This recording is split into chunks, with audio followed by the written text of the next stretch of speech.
Mateus capítulo 17. 6 dias depois, Jesus levou consigo Pedro, Tiago e seu irmão João para o topo de um monte alto e solitário. Enquanto observavam, o seu aspecto mudou de tal maneira que seu rosto brilhava como o sol e as suas roupas tornaram-se brancas como a luz. De repente, Moisés e Elias apareceram diante deles, conversando com Jesus. Então Pedro disse a Jesus: Senhor, é maravilhoso podermos estar aqui. Se o Senhor quiser, farei 3 abrigos. Um para o Senhor, outro para Moisés e outro para Elias. Mas assim que ele disse isso, uma nuvem brilhante veio sobre eles. E uma voz disse: Este é o meu filho amado, em quem tenho muita alegria. Ouça-no. Com isso, os discípulos caíram no chão com o rosto em terra, tremendamente assustados. Jesus veio e os tocou. Levantem-se, disse ele. Não tenham medo. E quando eles levantaram os olhos, não viram mais ninguém, a não ser Jesus. Enquanto descia do monte, Jesus ordenou: Não contem a ninguém o que vocês viram, até que o Filho do Homem seja ressuscitado. Enquanto descia do monte, Jesus ordenou para não contar para ninguém. Não conte a ninguém o que vocês viram, até que o Filho do Homem seja ressuscitado.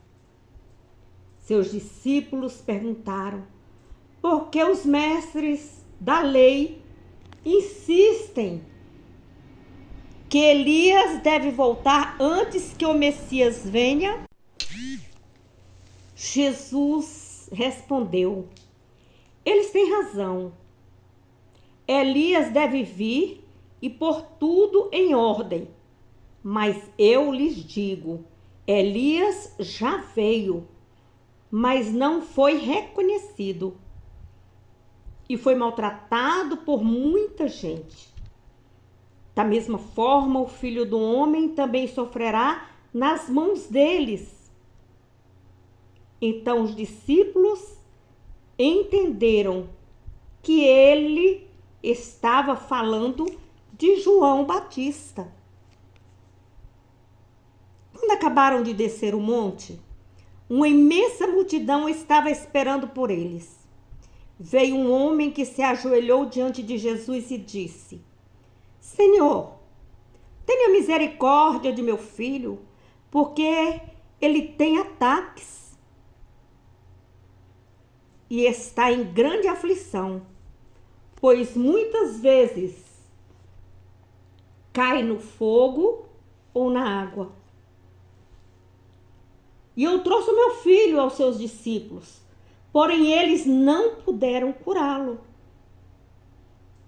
Jesus respondeu: ó geração teimosa e sem fé, até quando terei de suportar vocês?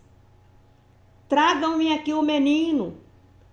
Então Jesus repreendeu o demônio que estava no menino e ele o deixou.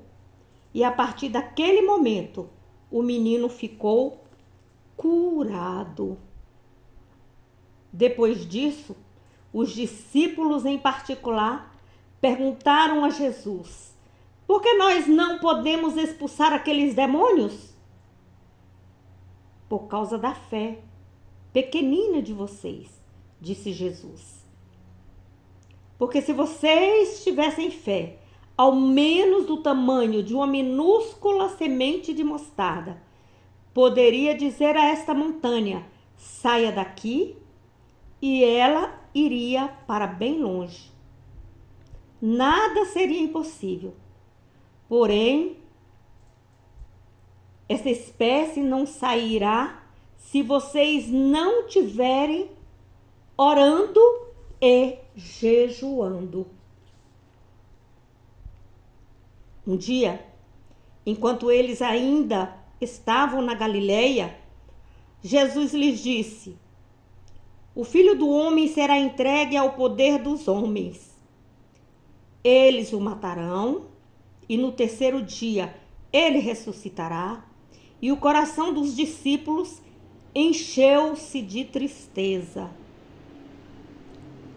Ao chegarem a Cafarnaum, os cobradores de impostos do templo vieram a Pedro e lhe perguntaram: o mestre de vocês não paga o imposto dos templos? Claro que paga, respondeu Pedro. Então ele entrou em casa para falar a Jesus sobre isto. Mas antes que ele tivesse a oportunidade de falar, Jesus perguntou: o que você acha, Pedro? Os reis cobram impostos do seu próprio povo ou dos estrangeiros? Dos estrangeiros, respondeu Pedro. Disse-lhe Jesus: então os cidadãos não pagam. Contudo, nós não queremos ofender ninguém. Portanto, vá ao mar e lance um anzol e abra a boca do primeiro peixe que pegar. Você vai achar uma moeda de valor suficiente para pagar os impostos por nós dois. Pegue a moeda e pague o imposto devido. Palavra de Jesus.